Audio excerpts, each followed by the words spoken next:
Hello, my name is Dr. Zia. So, I welcome you in my research methodology lecture series. Today's lecture is lecture number 15, second part.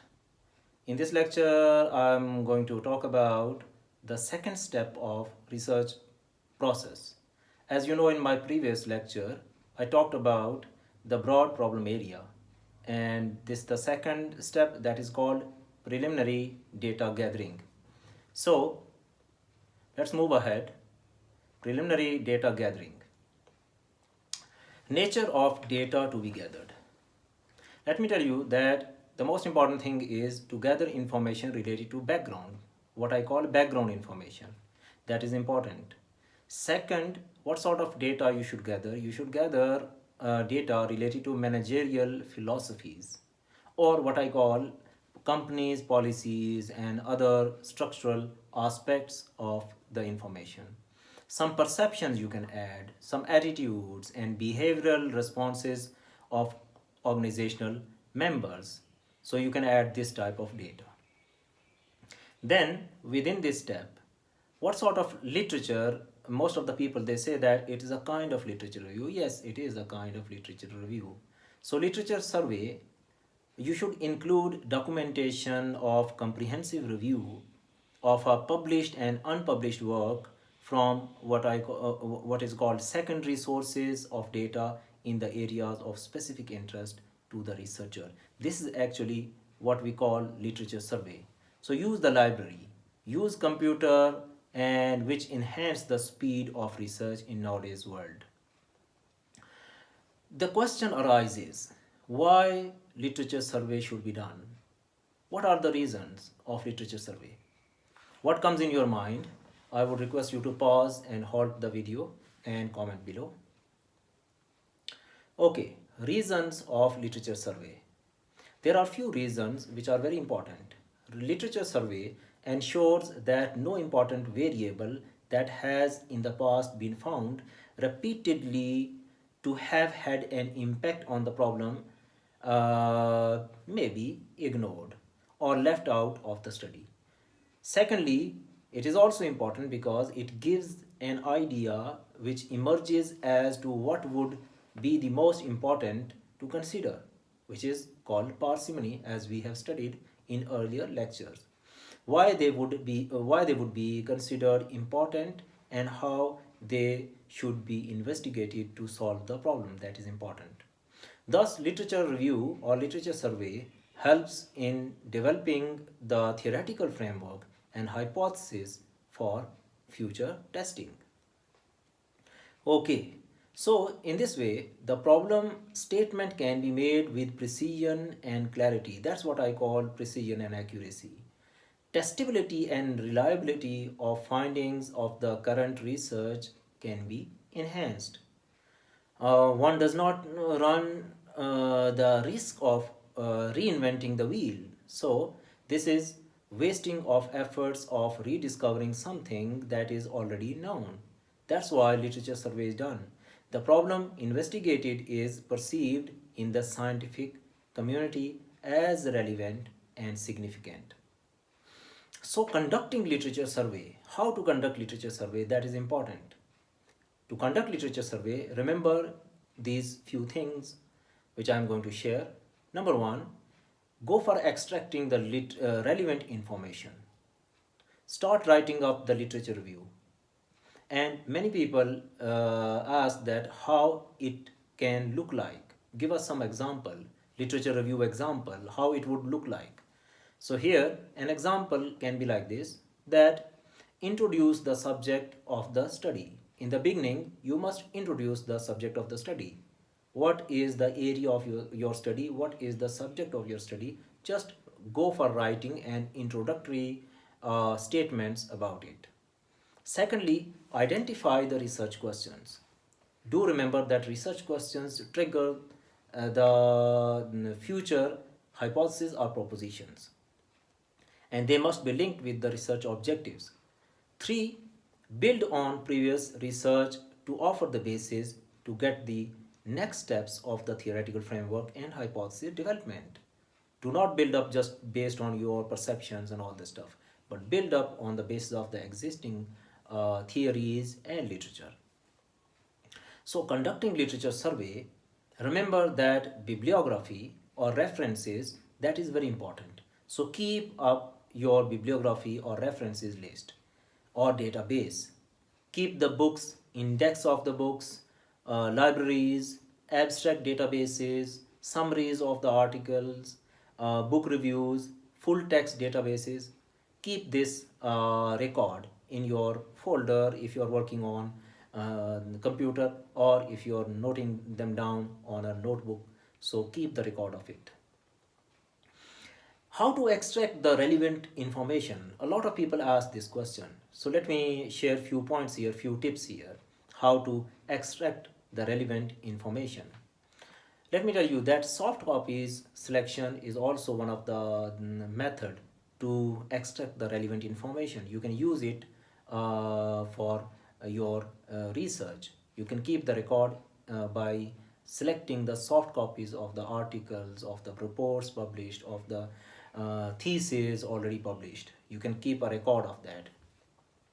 Setting up repository online or on your computer is again a smart way to do it, to do extraction of the relevant information. Listing or putting them in alphabetic order can be also another good way. Then you can go for including and excluding. That helps you to go for refinement. Next is making reference list. This is again a smart way. And then finally, if you want, you can print the material and then read it. Okay, the last point is writing up the literature. So how to go for writing up the literature review? This is important. You need to go for demonstration of the relevant studies, citing the author and year of the study. That is called literature review. It must be having two basic qualities. Remember, two very basic qualities. Number one, it must be clear, and number two, it must be logically presented. So logical presentation of the relevant literature or research work done so far in the area of investigation is important. The documentation is important to convince the reader that number one, the researcher is knowledgeable about the problem and has gone through the preliminary homework or done the preliminary homework that is necessary to conduct the research. Number two, the theoretical framework will be structured on the work already done and will add to the solid foundation of existing knowledge. That's what we called rigor. Okay, so how it can look like? Example, literature review. I already mentioned in the beginning. Introduce the subject of the study.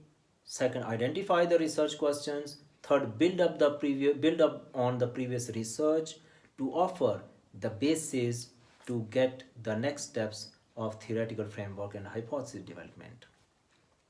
So literature review is the study of a comprehensive review of the published and unpublished work from secondary sources of data in the areas of specific interest of the researcher.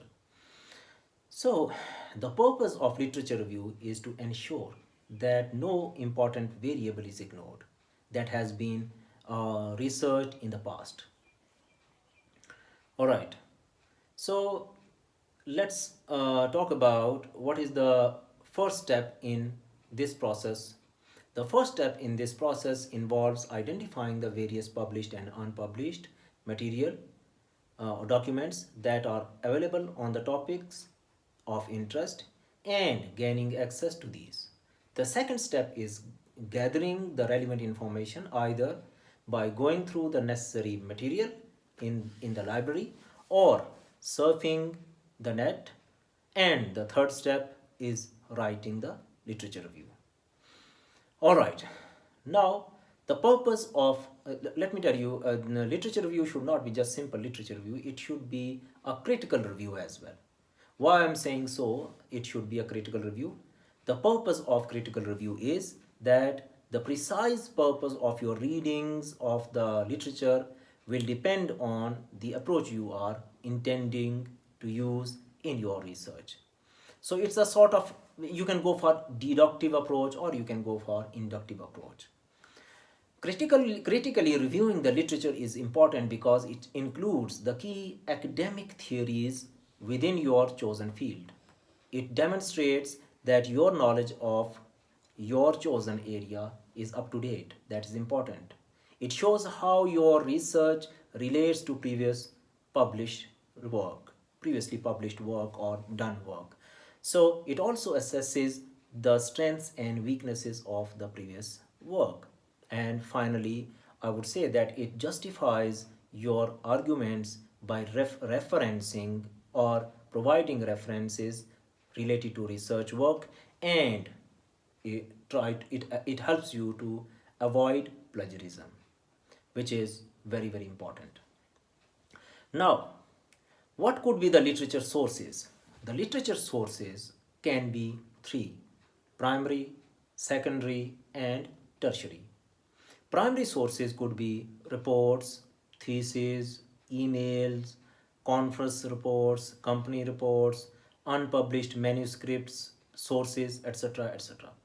Secondary could be including newspapers, books, journals, internet, some government publications. And tertiary sources could include the indexes or indices, what we call abstracts, catalogs, encyclopedia, dictionaries, bibliographies, citation index. These literature sources, let me tell you, are based on the concept of which is primary means basic and most important and mostly utilized. Secondary, not very important as compared to primary, but they are useful, and it differs from discipline to discipline. And tertiary, least considered or less utilized, but to put as references. At the end, let me share with you some online databases. As most of the people say that, okay, share us some online databases which are very, very important. So there are few online databases which are really of good use. Number one, Human Resource Abstract. You can go and find out. The Wall Street Journal Index, ASTI, PBI, or Guide to Dissertation Abstracts. You can find a lot of dissertations there. Social Science Citation Index, what we call SSCI index. You can find something if you are conducting research in business, then Business and Industry Database, or company annual reports. You can go for the very famous what we call Harvard Business School Publishing. So these are some online databases you can consult. My name is Dr. Zia. I thank you very much. Please subscribe and press the bell icon. See you in my next lecture.